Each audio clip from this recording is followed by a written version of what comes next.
Let's take a look at the weekly closes on Bitcoin, the Bitcoin miners. Let's finish it up by talking about Solana. And before we get going, if you've been with us for a while, if you're enjoying this content, please don't forget to subscribe. I really appreciate every single subscriber that comes to this page. Let's take a look at those now. Let's start with the Bitcoin chart here. We can see here we are still building this handle here, this big old cup and handle. Let me turn on the drawings. You can see it. It is slowly grinding down toward this little box here that starts at about 53,288, ends at about $50,000-ish in that range. It is slowly grinding towards there. It looks like it might kind of want to get that. You can see in the way of it, we do still have 60,000, which is a major line of support there. I'm going to go ahead and delete this one for now. This one here at 6180, that one too, delete that one. I just want, oh, sorry, so that was 60. I want to keep 60,000 and $57,000 on there, and then the top up here, that would signal our way back up on this thing here. Okay, so currently, let me get rid of that one too. All right, I don't really care about the megaphone one anymore either. I can see where it's going. So we are forming this handle here on the weekly. For Bitcoin, it is looking like it wants to eat up some of these wicks back here. If we get below $60,000, we very likely will quickly come to 56, and we may slowly grind down to that $53,000. Now, I'm not worried about that because honestly, that is still within the handle, within the range of the handle, and it is still a bullish move even if we get all the way down there. It's not that bad. Now, of course, this is not financial advice and not a suggestion to buy, sell, or hold any asset whatsoever. Just chart patterns that I'm looking at and trying to interpret. So we've got the bowl, the cup, if you will. Handle can come all the way down here. Actually, it could come all the way down to 42,000 and still remain bullish, but that would be pretty scary. So I am still looking at some potential pain here in the next couple of weeks.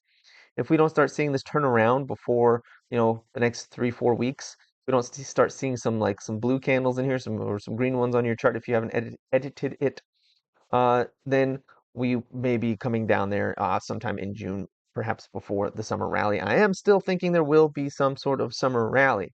Um, the hope is not over for that yet. I will definitely be bringing it to the channel when my hope for that has ended, if it does. But I am still looking for this handle here to eventually become a nice, big, sweet rally. All right, let's take a look, starting with CleanSpark's Weekly. CleanSpark's Weekly is, honestly, it's looking fine.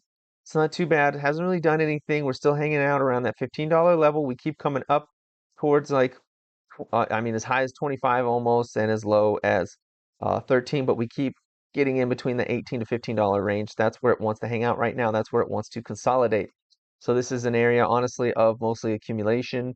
I have been accumulating a little bit here. I am looking at a bounce off of this 20 again here, which would be at $15 at some point. If we miss that, we might come back down to the 200 week, which is down at $10.50. I would be buying, I'd be a pretty big bag buyer down here at $10.58 if that were to happen. So lately with my miners, I've got the majority of my position for the miners, and I'm kind of just writing it out now, adding a little bit here and there as price comes down. Like whenever I feel like price is in a good place, I'll add a small amount to my miners, like with CleanSpark, maybe, 5, 10, 15, with smaller ones like Bitfarms and BitDigital, maybe I'll buy them 50 or 100 at a piece as prices fall down. Now with this one, the 20 week has been supporting it for a while. Honestly, the 20 week has been mostly supportive of this thing since April 2023, so for a year now. I don't see us breaking it. If we do, though, I think it would look similar to like it did back here in October 2023, where it came down to the 50 and bounced off of that. But in this case, it would be the 200 where it would bounce off of if it were to do that. Right now, that's at 1050. By the time it gets down there, it might even be around 1220 or 1180, between 1220 and 1180. So right there is where it might be by the time that price gets down there. This 200 might actually be up here around that time. So that would be my ultimate bottom. If it got under that, then I'd start getting concerned. I'm not super concerned. CleanSpark had some really good news recently. They acquired a new site. They are going to break ground on that soon. When it is complete, that will represent another 4 exahash added to their current exahash, which would put them over 20 if they manage to purchase that stronghold opportunity as well. Like if that turns out to be a good deal and they go after it, that would be another 4 exahash on top of that, operating currently for If they put new miners in there, it might be 5, 6, 7. We don't know, but we're just going to go off of the 4 that Stronghold reports that it has. That would take them up to 25 exahash real fast if they got those 2 facilities done this year. That would be pretty great for CleanSpark. So, I mean, good news has been happening. Good things have been going on, but CleanSpark has been getting punished regardless. So that kind of sucks. Let's move on to Mara. Mara's weekly close was bad. We are squeezing. We are below the 200-week SMA. We are going to come down here towards the 50, which I think will very likely happen at about 16 bucks. We might tap that and use that as support. We have been using the 50 as support for a little while now. We've hit the 50 since we got above the 50 on April for a year. So Mara's been using the 50 the same way CleanSpark's been using the 20. If we get beneath the 50, then we're in trouble. If not, then I think we might base out here. I think we're going to see something very similar to like what we saw back here from in October 2023, where it kind of maybe dipped below the 50 a little bit for a couple of weeks, and then came out real strong. I think that's very possibly what we might be seeing now going forward with Marathon Digital. Uh, yeah, we came right up to the 20-week, got rejected right back below the 200, and I think we're going to come back to the 50 and probably bounce off the 50. That's my expectation. Now we might come back down to this line here at 1461 and kind of and then use that as our momentum and start swinging back up really hard. But I think when we do swing up, it's gonna be dramatic. I think when we eventually do swing back up on this thing. So yeah, that's what we're looking at Mara right now. Things are a little bit bleak. It's not amazing. The weekly closes have been kind of tough this time around. Let's take a look at RIOT. How's RIOT doing? Turn off that one. RIOT's bad. RIOT's real bad. Almost 12% down this week, and that's after having such a decent move off of earnings. Not great, but a decent move off of earnings. All this hammer candle now is going to come back down to it as it already has. Pretty much this weekly close with such a solid move down, just the whole week down. It's been really tough. We're below all the SMAs on this thing. We are going to struggle at 1239 to get above that. Once we get above that, though, we're going to quickly come up to the 200, I think, at $16. And that's where we'll find some more struggle before we eventually conquer that as well. Currently, price looks like it wants to come all the way back down to about $7, $8 on RIOT. So that's pretty unfortunate for RIOT. Unless something changes with Bitcoin this next week, it does look like it. I think this line here perfectly outlines where we went and where we're likely to come back to. Right there. See how it touches the tops of all these candles back here on the left, and then again right here on our hammer from a couple of weeks ago at 787. I think we're coming back to that price on RIOT before we move back up again. I'm going to go ahead and lock that down as well. Let's take a look at Bit Digital. How did Bit Digital do this week? Not great at all. Let me see. We're going to consolidate in this area. In fact, you know what? I'm going to delete this green line too. I'm going to clean up my chart. Cleaning up my chart.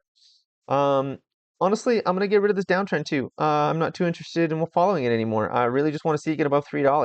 I want to see it consolidate around 2 for a little while and then shoot way up to 3 and then struggle at 3 for maybe a week or two, or go right through it. Because notice the last couple of times we got to 3, we went right through it like it was nothing on the way up and the way down. So keep in mind, I would be looking to take some profits here at 522. In fact, this is my game plan right now. And then this is not financial advice, not a suggestion to buy, sell, hold any asset whatsoever. What I have been doing with Bit Digital lately is every time it comes down to about $2 or just under $2, I'm snapping up like 100, 200 shares, right? And my goal is, this is my plan. My plan is to collect a decent amount of shares around $2 so that when price comes back up to about this red line here, when it gets close to this red line here, the 200 SMA, I can sell the majority of those shares that I've been purchasing right now and get back the vast majority of my cost basis for my entire position. So that is my goal right now with Bit Digital. Move on to Bit Farms right now as well. And I've been doing a similar sort of thought with Bit Farms. So let me see. Let me get rid of these lines. These lines I'm not too concerned about. We know now, and I've mentioned plenty of times, we know that if we break below 172-ish, right? If we get below, well, 166. That if we break below 166, we are very likely coming all the way down to 126. It's just, that's the reality of it. We're in a very aggressive downtrend. Bitfarms has not been providing the type of news it needs to provide in order to convince the market that it wants to snap it up and send it higher yet. Bitfarms needs a new CEO. They need to announce that new CEO. They need to get over 10 exahash. They need to do those two things, and they need to do those things yesterday in order to get this thing to come up. I'm sorry, that's just the reality. It's going to be a harsh reality right now, but coming all the way down to $1.26 is absolutely in the cards until Bitfarms starts delivering some of that news. They just have to. That's it. We're below every SMA right now. There is no support where we currently are. The next support is all the way down at $1.26, $1.25. That area right there, that is where it is if we go any lower than we currently are right now. And by the looks of things, we might be going lower. So buckle your seatbelt because that is what we're looking at. And if Bitcoin does what I just mentioned before, if it does the bear case of what I mentioned before, it's coming down there. And I promise you that when it gets down here, I'm buying a whole bunch of it. Because when it's done being down here for a couple of weeks, if it gets down there for a couple of weeks, it's coming right back up to like 250. It's going to come right back up to this red line. It might even come all the way up back up to the $4 range again very, very soon afterwards. Notice how when it does take off, it absolutely launches. Look at this, July last year, it went from 110 all the way up to 212. That's a nearly 100% return. In November, it was down again at $1. It was sub $1. I was buying shares for under $1 before that November run, and it went from under $1 all the way up to 357. All right, right now, if we do just what they did in July, which was nearly a 100% move, if we don't go any lower and we do it from right where we are right now, a 100% move is going to take us right up to 347. That's what I'm looking for. I'm looking for that July push and then fall back down, which I fully expect it to come right back down to 182 when it does. So for Bitfarms, I am waiting actually, so I'm buying small amounts. I've been buying small amounts of Bitfarms near the lows. If those lows break, I'll wait until 125, 126, where I'll buy a large bag again. And I will take that large bag. I'll buy maybe another, I don't know, 1,000, maybe 2,000 shares. I don't know. We'll see what I need to calculate what the value of my entire position would be at three, if it ran back up to $3. That's what I'd be looking for, about maybe 287, something like that, some random number like that. And then I'd be looking to purchase enough shares down here at 120 that I could cover my entire position at about 287. That's what I'm looking to do because I personally have the powder to do that. Not everyone does. So, and if you don't worry. I mean, the overall goal is about $10, maybe $15, maybe 20 if we're really lucky. That's the overall goal, especially if Bitfarms nails these expectations that we have. They get a good CEO. They stay solvent through the through the bull market. That's what we're looking for. Now, one thing that is also punishing Bitfarms right now is their synthetic longs. So they do a lot of basically call options on Bitcoin, which have been suffering lately. So any of their positions in terms of having leveraged positions on Bitcoins, that's been suffering for them right now because they do that synthetic treasury. That's part of this downtrend. So they really just need to turn around with the CEO, get up to 10 exahash, and see Bitcoin start turning around, and then Bitfarms should be seeing some launches. That's one of the reasons also that their launches are so intense and aggressive. Just absolutely straight up when they go up. It's because they have that leveraged position on Bitcoin as well. So that is Bitfarms. Let's take a look at the warrants, Cipher warrants. Cipher warrants, the weekly wasn't great. It's right back in this range here. Let me turn these off. Yeah, it's below the 20 week. It's going to consolidate here for a little while before taking off. It always tends to consolidate a little bit before taking off. It is still in an upward trend. Yeah, I just want to see it kind of spike up to like 150 or so, and then I'll sell that. That's all. Warrants, I'd be looking, honestly, I'd probably pick up a few more if it got down to about 95, 96 cents. If it came all the way back down to 75 cents, I think I might double down there. I mean, it's come down to that range now, what, 4 times? It might do it one more time. If it does, I'll double down, I think, on my position there for Cipher warrants and then sell them, about maybe 150, 160, somewhere in there, somewhere for that. What's going on with IREN? How was their weekly close? Their weekly close was bad. Not the worst, but bad. It closed beneath the 50. There's no 200 on there because it hasn't been around long enough. Right? Yeah, there's no 200 anywhere in sight. It's below it's below all the SMAs. It's got a inverted hammer, which isn't great, which is also what, a shooting star or something. Something like that. That's a bad candle. A couple of rough candles there, actually. We're below the 50 on the RSI. Earnings is coming up soon on that. It says Wednesday, May 15th. We'll see what happens there. Yeah, we could be looking at coming back down to the lows here about 416 before we do anything on IREN right now. So really, it's Bitcoin holding everything down. We need to see Bitcoin turn around. See what about TeraWulf. TeraWulf is above its SMA, so it's doing a little better. It's in an upward trend. It's been making lower high. It's been turning this right here.